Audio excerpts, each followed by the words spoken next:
Hi, my name is Annie and welcome to my channel. I am a potter and an author, and those of you who've been following me for a while kind of know the drill. Usually at the end of every month, or most months at least, I try to have kind of like a cozy catch-up.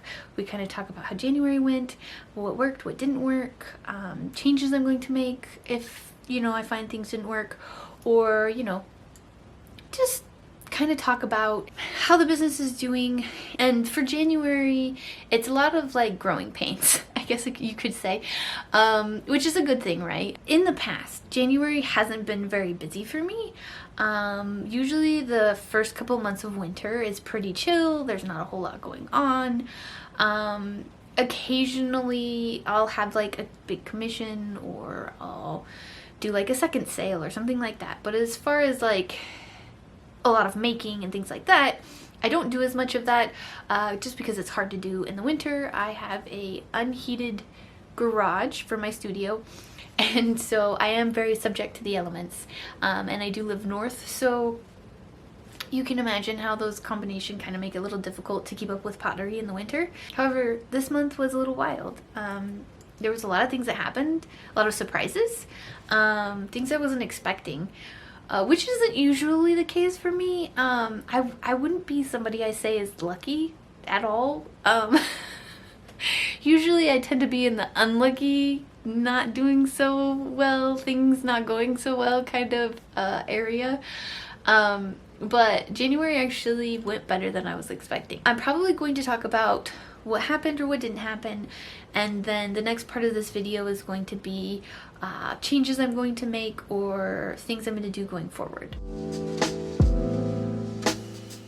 I hope you have your favorite beverage and you just cozy up and we'll just chit chat about stories in stoneware, business related things, and yeah, how January went.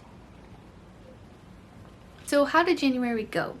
So when I say growing pains, really, I got into a market I wasn't expecting to get into.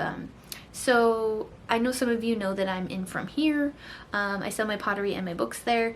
The pottery has been there for a couple of years. The book was kind of a new addition, November. I also ended up getting into a new market that kind of opened up. They've been open for maybe like 8 months. They're actually really close to me, which is where I kind of was like, oh, it might be interesting to get in there. I wouldn't have to travel too far. I could restock it felt relatively easy. So yeah, I kind of decided to look into it. It took me a little bit to figure out whether or not I could afford to do it.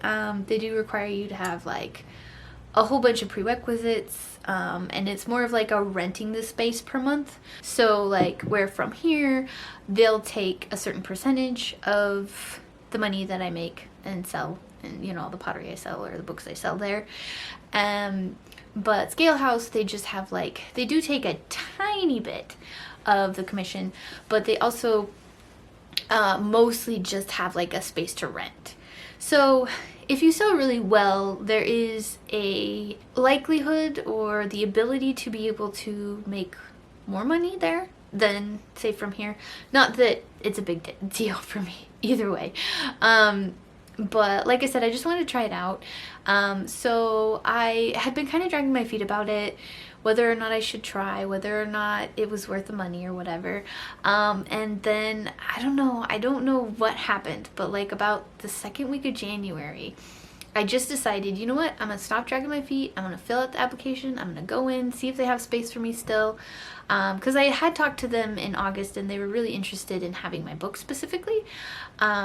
And excited about me doing like author signings and stuff. So yeah, I was like, oh well, I know it's been a couple months, but I'll try again. The summer last year was really hard, and with publishing the book and stuff, things kind of just got away with me. Come January, I still hadn't filled out the application, hadn't decided what I wanted to do. So yeah, about the second week of January, I was like, you know what, I'm just gonna go for it. I'm just gonna try it. So I did. I filled out their application, went to the business meeting, they accepted me for both my books and my pottery, and so today was actually the first day where I actually dropped everything off. I paid for the month for the the space I rented, and yeah, so that was really cool that I was accepted into there. So now I'm in 2 different places. And it'll be interesting to see how different it works in, you know, from here versus doing the Scale House Market, which is the other place I'm in. But the cool thing about the Scale House Market too is they do like have like an outdoor market and stuff, and it's a little bit, you know, like you get a booth and all that jazz and stuff. So I'm kind of looking forward to be able to participate in that as well. They do also, like From Here does, have you come in at least 4 hours a month, you know, to talk about what you do and your art. And, you know, for me, it probably could involve some book signings as well.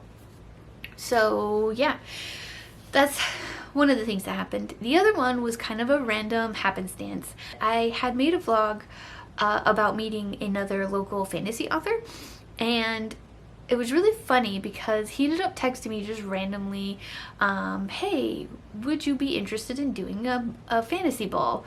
And I was like, why not? I've never been to a fantasy ball. I've never even like boothed at a fantasy ball before. You know, because I do the Ren Fair and stuff, it kind of seemed up my alley. So I was like, oh sure, I'd love to. And so he ended up sending my information to the person who was running the ball. And it was kind of a last minute thing, I guess, because they had some of the authors they normally have not be able to participate. And so they were like, hey, we really need another author. Would you be willing to do this? So yeah, so I got into that, and that is actually on Saturday. And so that was kind of a surprise. I wasn't expecting that. So I just had like a lot of things in January. Oh, I also got accepted by a local bookstore too. I mean, I know you saw that in my vlog, but they were like, hey, we'd love to carry some of your books. And so I did that. So it's a lot busier than I'm used to for, you know, January. I've just got to make a ton of pottery now. More so than I thought. Like, I had already planned on, of course, working on the fairy tale collection that I'm doing, but I wasn't like planning on launching that till like March.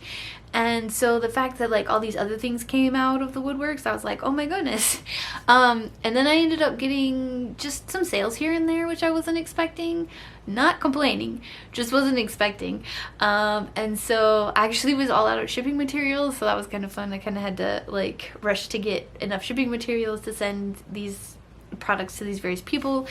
And so yeah, it was just a lot busier than I was expecting a January to be.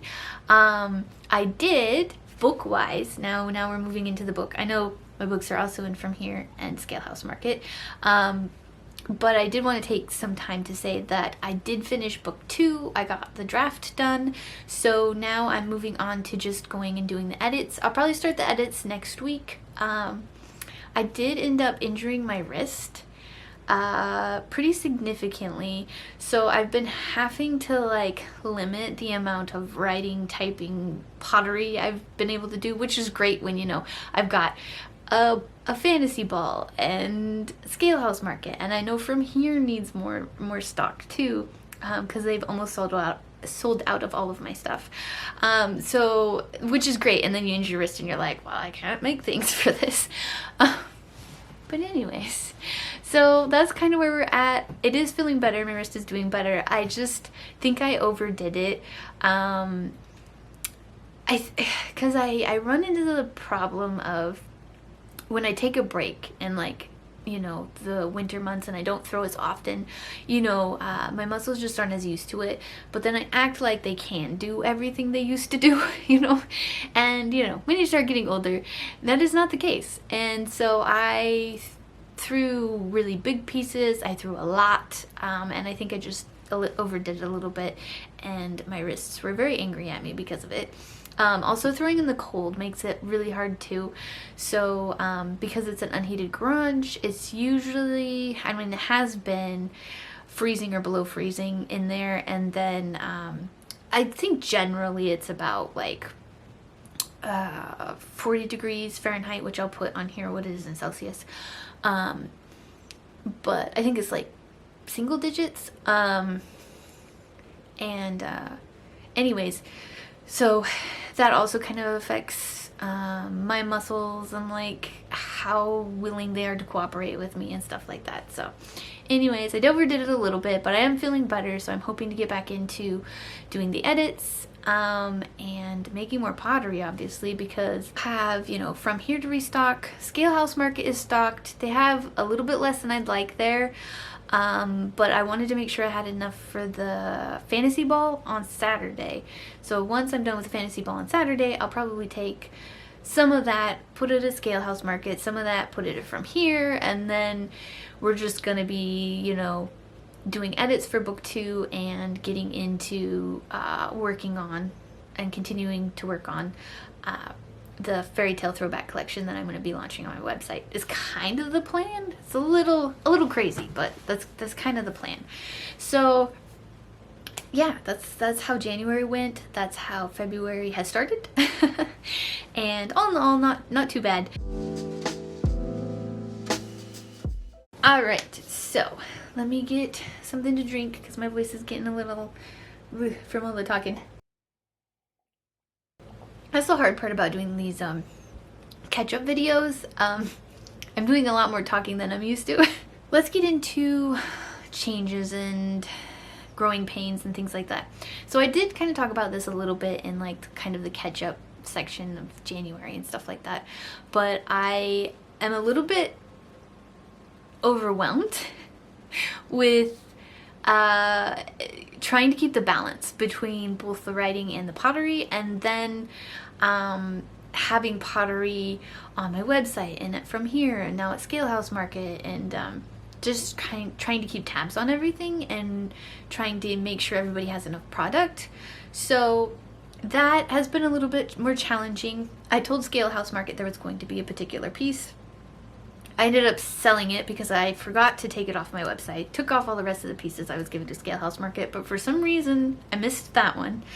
So it ended up selling the morning of today. It was supposed to be taken to Scale House Market. They were fine with it. Like, they were like, oh no, that's fine, we understand. But I want to try to minimize things like that happening, and I want to try to keep better track of my inventory and being able to keep all these places stocked. And then on top of that, I did a video recently, Thoughts at the Pottery Wheel, where I was like, I'm just making stuff that sells. I'm just making to keep the business running, and I'm not really getting the time that I want or need to be able to do special projects, to be able to try new techniques as far as pottery goes and stuff. And then on top of that, you have the balance between trying to get my writing done versus the pottery, right? And I will admit 100% of the pottery usually takes precedent because it's what's bringing in most of the money. I am making money selling the books. I am, but books don't go for as much money as pottery does. And so profit margins are a little different. And not that like I'm complaining or anything about that. It's just kind of the way it works. And part of it is because so much more time goes into the pottery, you know, so you have a higher profit margins on those versus the books, which somebody else is printing and making. So yeah, anyways, you know, pottery usually takes the priority, and so like there's just this lack of balance that I'm having in my business. And like I said, I'm having a lot of growing pains trying to figure out how to be able to manage things and be okay with what's going on. Okay, all right, so I got this travel journal. And this is kind of going to be how I'm trying to manage it all. So I wanted to go through it really quick to, like, I'm not gonna like go step by step, and like this isn't a how to set up a notebook for your business or anything like that. I just wanted to try something, and I thought it might be interesting to like give monthly updates on whether or not it's working and whether or not it's helping me manage the business. So yeah, it is analog. For whatever reason, I am a kinetic learner, so that means I learn by doing. And for me, it's a lot easier for me to like understand, to think through things, to process stuff if it's written down it like requires more of my body and like requires more of my thinking. I don't know if that really makes sense, but it does in my brain. And so like I know there's like online things and stuff, and I have tried quite a few of them, but I always find that I just don't either update them, or it's hard for me to think through it. It is nice that, you know, they're easy to access and stuff like that, but I don't know. I've always just been kind of a pen and paper gal. A lot of times when I have a problem with the books, or I'm trying to figure out a plot thing, that usually ends up being solved on pen and paper or in my Kindle, where I'm kind of like physically writing it out, scratching things, rewriting things, stuff like that, to kind of work out these problems or to fix plot holes or character things. Like, I've always kind of been drawn more to like physically writing, you know, to problem solve. So because of that, I have decided to have a couple of things. So I have my planner, right? And so I've tabbed them off for like months, weeks, things like that. I just didn't have the space to like do detailed or thought work or anything like that. So what I did was I ended up having a thinking journal. So this is my thinking journal. I will link the video down below that I found that really helped me figure out how to do a thinking journal. And I have it tabbed, so I have like the templates for the thinking journal in the front, and then in the back is just me using the various different templates for whatever I need to problem solve or work through. And then it has an index as well to kind of like let me know on what page has each of these different brainstorming thinking things. So basically it is a journal that's kind of just meant to be scribbled on and worked through, and it's just for me to do the brainstorming and stuff, like what my next collection is going to be, what, you know, what do I need to work on the book next, you know, just ways to like brainstorm and brain dump on things, you know, ideas and stuff in here and stuff. So this has been super helpful, especially when it comes to social media. I have quite a few social media like brain dumps in here, because a lot of times I'll think of things and then I'll forget if I don't write it down, or I won't know exactly how I want to go about doing it. So this has been really helpful to kind of just randomly get all the ideas out onto the paper. So this has been huge. But the way I'm going to stay organized, or the idea of staying organized, is this guy right here. So I have both the writing and the pottery in here. And so basically what I've done is it is just another blank notebook. I think it's like a moleskin. This is a moleskin. I think this is a moleskin as well. So what I have here is just different sections. So the first part of it is just like brain dump stuff. And then the second part is where I'm actually going to log what needs to be made, what process it's in, like whether I finished it or not. And I think this will help, especially when it comes to the pottery, because a lot of times I'll even forget that I had a piece, or that I was making a certain piece, or that I wanted a certain piece to be part of a collection. And then here I am launching the collection and I didn't include that piece, or I didn't even, you know, like I've forgotten that I'd made it or something like that. So I do have this kind of in columns, you know, so it's got, you know, what kind of pottery, how much of the pottery I made, and then what kind of process it's in. And then I also have one that I did for writing. So I have one for like the word count, because I really want to try to make writing more in my business. So I really want to keep track of how often I'm writing, how many words it is, what dates I actually got to be able to write and stuff like that, to kind of get a better idea of how much pottery is taking over and how much more time I need to dedicate to the writing. And I have one for editing too, where, you know, just keep track of what I've gotten done, what dates I got it done, how much of it I got done. A pottery restock page. So I actually have like a bunch of pages dedicated to what needs to be restocked where, what places are out of stock, what needs to be added, things like that. So I'm hoping that this kind of helps me keep track of everything, So I'm not losing projects, so I'm able to keep track of projects. So I'm, you know, kind of watching, keeping an eye on how much time I'm actually giving myself to write or to edit. And then the last page in here too of that, you know, that third notebook is special projects. And I've made it its own section because I really want to be able to give myself time to do that. And I've decided, if you haven't watched my thoughts at the pottery wheel, where I talk about the difficulty I have in making things that sell versus the things I want to try out versus like projects I've been wanting to you know, experiment with and stuff.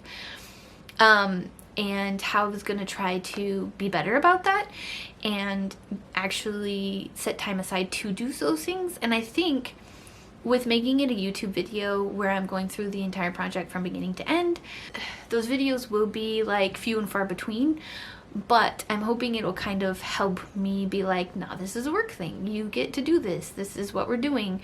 And, you know, kind of making it a YouTube video will kind of help give me that time and space also to be able to do those special projects I want to do. Because the thing I noticed, and I talk about this in the video, is when I made the Kintsugi project part of the Patreon perks, part of the things you get as a patron on my Patreon, I found out I was actually getting it done and I was actually working on it. And you know, because I've kind of tricked myself into thinking it was actually like a business thing, right? So I am going to be trying to do that with other projects. Like there's things like, there's raku techniques I've never tried. There's pieces that I've really wanted to make, like big pieces and sculptures and things like that, that I've just never been able to do because I'm too busy, you know, churning out bump cups and mugs and stuff, which is fun. I am very glad that it's doing well. I'm very glad that they're selling. But it does mean that I'm not getting as much time to do all the experimenting and stuff that I used to be able to do before I started my business. So this is kind of what I'm trying to do. This is kind of the changes I'm making. And then of course I've already talked to you guys in another video about how I'm going to do less of the mainstream shows, a lot of the mainstream events that we have around here. I'm not really going to be trying to get into those shows as much, and I'm going to focus more on like the fantasy stuff, like fantasy balls and Ren Fair and you know, Enchanted Market and things like that, and kind of try to fill my events and stuff of the year more with, you know, where my target market is, right? Because I have talked about how a lot of times I don't sell super well at the like mainstream markets just because that's not where my market is. That's not where my people, my customers are. And so, yeah, I'm also doing that. So that's part of one of the reasons why I'm doing the fantasy ball, is because it kind of, you know, fit the vibe, right? And I'm excited to see how that goes. I'm excited to see how the scale house market goes, to see, you know, like how well things are selling and how things are doing there. That's kind of how January went and how February started. So I will see you in the next video, which will probably be a vlog. I'm hoping to include a little bit of the fantasy ball if I can, kind of show you how that went, what I was wearing, you know, just little bits and pieces, depending on how much they'll let me record and take pictures and stuff like that. But I'm hoping to get a little bit of that. I'm also going to get a little bit of, you know, my stuff in the scale house market and things like that. So you have those to look forward to. I want to thank you all for watching, and I will see you in the next video. Bye.